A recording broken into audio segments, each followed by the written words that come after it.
Mexico City, the country was already in the midst of a crisis of femicides. Then a 7-year-old girl was found dead, her body mutilated. Fatima Cecilia Aldriguet Anton disappeared Feb.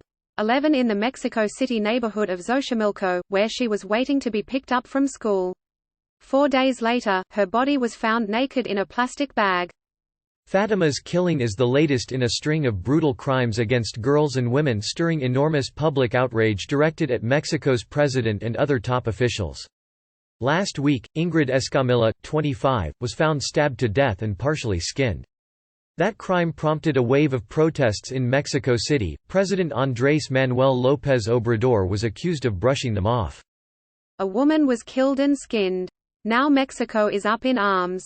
In the midst of a fundraising campaign linked to the sale of the presidential plane, he chastised a reporter who asked him about the attacks on women. "I don't want femicides to distract from the raffle." But with the discovery of Fatima's body over the weekend, pressure on the government is mounting. The hashtags #Justicia para Fatima and #Fatima Vive were trending on Twitter in Mexico City. Mayor Claudia Sheinbaum said the outrageous, aberrant, painful crime would not go unpunished. It's unclear who killed the girl. Authorities said they were looking for an unidentified woman captured on video picking her up at school and appearing to take her away in a white car. They've circulated a wanted poster with a police sketch of the woman and offered 2 million pesos, about $108,000, for information. Fatima's family has blamed the government for not reacting sooner, when she was reported missing. Fatima is not with us because the protocols were not followed, because the institutions did not give the attention they should have, the girl's aunt Sonia Lopez told reporters over the weekend. Ernestina Godoy, Mexico City's prosecutor, said the process of identifying the girl's body was complicated by her family's circumstances. The girl's father has dementia, and her mother has a mental illness, Godoy said. Mexican villagers formed a militia to defend themselves from a gang. The government was fine with it, until they started arming children.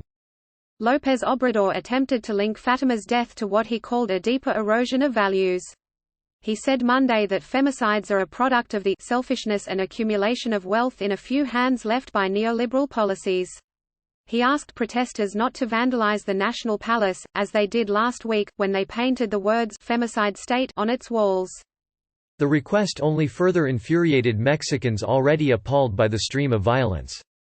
Protesters returned to the palace Tuesday with signs that read, "Moralizing is not the solution." Later Tuesday came Fatima's funeral. A crowd carried Fatima's coffin from her home. Others carried white and pink balloons. Some children put toys atop the casket.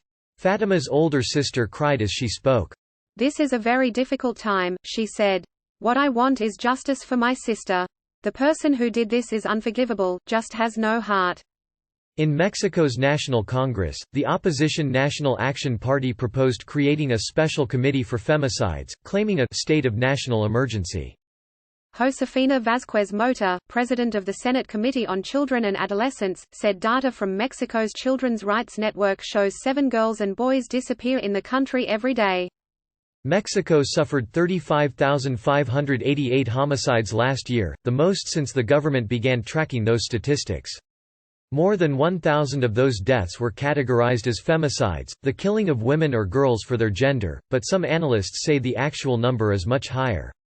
Mexico's 2019 homicide count hit records. Crimes against women have touched some of the country's wealthy and powerful. Abril Pérez Sagayan, the wife of Amazon's former top executive in Mexico, was shot to death in November, weeks after accusing her husband of domestic abuse. Amazon founder and chief executive Jeff Bezos owns The Washington Post.